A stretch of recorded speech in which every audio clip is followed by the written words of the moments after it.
Hello students, तो चलिए देखते हैं क्वेश्चन क्या कहता है। क्वेश्चन कहता है that molar conductances of BaCl2 H2SO4 and HCl at infinite dilutions are.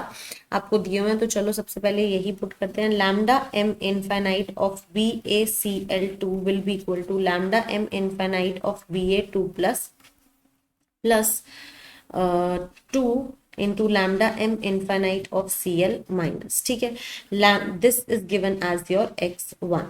Similarly, lambda m infinite of H2SO4 is equal to lambda m infinite of H plus 2 से मल्टीप्लाई करना पड़ेगा plus lambda m infinite of SO4 2 minus, ये आपका x2 के बराबर हो जाएगा। Lambda m infinite of HCl will be equal to lambda m infinite of H plus plus lambda m infinite of Cl minus, right. Yes, तो आपको calculate किसके लिए करना है? आपको कैलकुलेट करना है फॉर BaSO4। तो lambda m infinite of BaSO4 will be equal to lambda m infinite of Ba2 plus lambda m infinite of SO4 2 minus.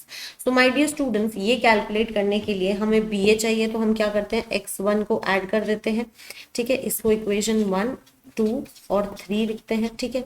तो पहले इसको इसी तरीके से लिखना, इक्वेशन 1 को ऐड करेंगे किसके साथ, इक्वेशन 2 के साथ, और सब्ट्रैक्ट करेंगे क्या, क्योंकि हमें H प्लस और Cl माइनस नहीं चाहिए, तो सब्ट्रैक्ट करेंगे 2 इंटू इक्वेशन ऑफ 3, ठीक है।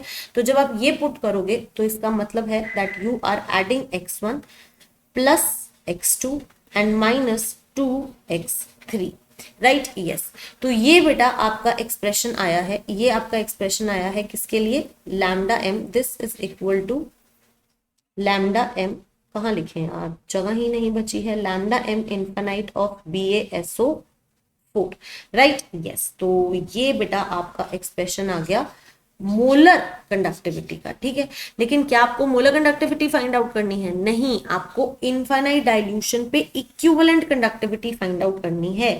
तो आपको अब रिलेशन याद रखना है कि lambda equivalent at infinite dilution is equal to molar lambda molar conductivity at infinite dilution divided by n factor, ठीक है।